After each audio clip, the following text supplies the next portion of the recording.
문재인 정부 임기 끝까지 함께할 장관 후보자들에 대한 국회 인사청문회 보고서 채택 마감 시한이 오늘로 다가왔습니다.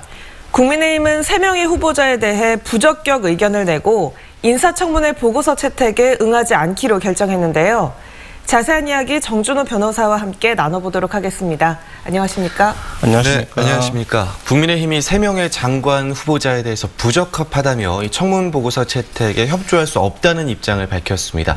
어떤 부분이 가장 문제가 되고 있나요? 네, 우선 임혜숙 과기부 장관 후보자 같은 경우에 있어서는 아파트 다운 계약 의혹도 있고요. 16차례의 논문 표절 의혹, 그리고 잘 아시다시피 가족을 동반해서 외유성 출장을 했다라는 의혹이 크고요. 그다음에 박준영 해수부 장관 후보자 같은 경우에 있어서는 언론에 많이 노출된 것처럼 배우자의 도자기 밀수 의혹이 쟁점이 되고 있습니다. 마지막으로 노영욱 국토부 장관 후보자 같은 경우에는 그 세종시 관사를 이용해서 투기를 했다라는 의혹이 큽니다.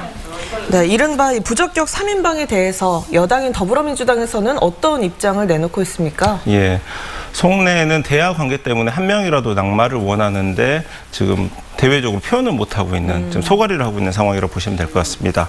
송영길 당대표가요, 당대표 당선 직후에 3명 다 통과는 힘들지 않겠느냐라는 이제 인터뷰도 했었는데요. 최근에는 기조가 좀 바뀌었습니다. 언급을 좀 자제를 하고 있는 부분인데요. 아무래도 당 지도부가 교체가 되면 항상 나오는 단어가 존재감, 그리고 그 상대 당과의 협치 부분인데요. 당청 관계에 있어서 당 주도의 전국 주도권을 갖고 싶다라는 말을 했는데 이게 저 말처럼 쉬운 건 아닌 것 같습니다. 네, 더불어민주당에서 단독으로 이렇게 채택을 강행할 그런 구도는 없을까요? 어떻습니까? 예, 개인적으로는 강행 못한다라고 보는데요. 왜냐하면 그 뒤에 더 큰 산이 남아있기 때문입니다. 바로 김부겸 총리 후보자에 대한 인준 문제가 있고요. 그리고 국민적 관심사가 집중되고 있는 김호수 검찰총장 후보자에 대한 인사청문회가 남아있기 때문입니다. 엄밀히 얘기하면 국민적 관심사로만 따지면은 이 세 장관 후보자들이 지금 뭐 큰 주목을 받지는 못하고 오히려 당 그 화력 집중은 국무총리 인사청문회와 그리고 검찰총장 인사청문회에 집중이 될 가능성이 매우 높기 때문입니다. 네, 일부 후보자의 낙마가 불가피하다라는 분위기도 있는데요. 그 이유는 무엇이고 또 낙마가 필요하다면 또 어떤 후보가 될 걸로 보십니까? 예, 지금 여권에서는 2명 중에 1명을 낙마시켜야 되지 않느냐라고 집중이 되는 것 같습니다. 바로 네. 임혜숙 과기부 장관 후보자와 박준영 이제 해수부 장관 후보자 둘 중에 한 명은 낙마가 불가피하지 않느냐라고 얘기를 하고 있는데요. 아무래도 국민 정서가 그 기준이 될 건데요. 다만 그 박준영 후보자 같은 경우에 있어서는 해운업계에서 좀 구명 운동도 펼쳐지고 있지만은 이제 밀수라는 단어가 워낙에 좀 정서상으로 좀 예민하다 보니까 고민이 되는 것 같습니다. 네.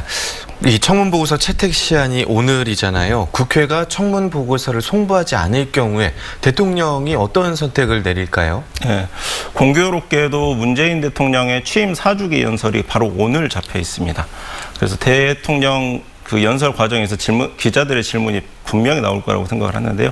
제가 문재인 대통령이라고 하면은 의회를 존중하는 모양새를 취하기 위해서 청문회를 재송부하는 시간을 정하는 좀 그런 의회에 시간을 돌리는 액션을 한번 취할 것 같습니다.